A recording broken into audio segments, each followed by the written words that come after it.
An introductory statement for this channel. Matthew Mele Gray. I served for decades as a full-time servant within Jehovah's Witnesses, including service as a certified Watchtower representative, a special pioneer, and a Bethelite. During that time, I followed written direction from the governing body and branch officers. At one point, I was instructed to address a situation in which certain elders were going beyond their authority regarding corporal punishment in a place where such practices are illegal. What should have been a small and straightforward correction, simply reminding the congregation of the governing body's stated position and the law of the land, became complicated.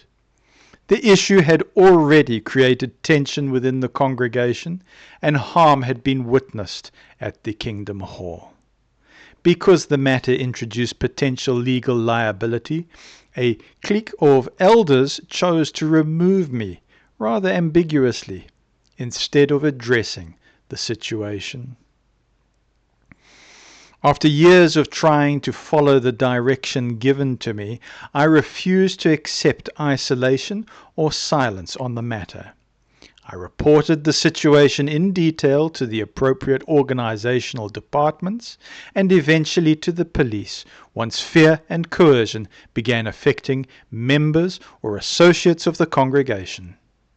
Throughout the process, I kept careful records, including documentation and recordings, in line with guidance I received from the chairman's office and personnel connected to the service desk and research department.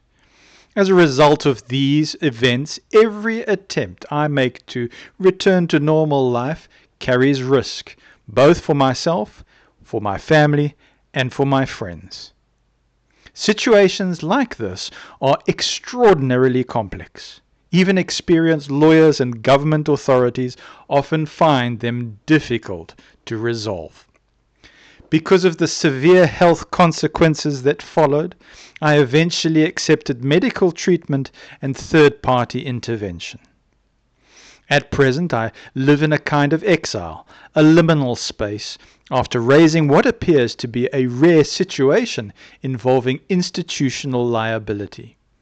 It seems that influential and incentivized elements would prefer that individuals in my position remain outside the system. My documentation and records create a potential exposure that some parties would rather keep out of public view. And until a safe and proper path exists to resolve these matters fully, I continue focusing on recovery, rebuilding my life, and offering awareness and support to others who may find themselves in similar situations. These videos are part of that effort.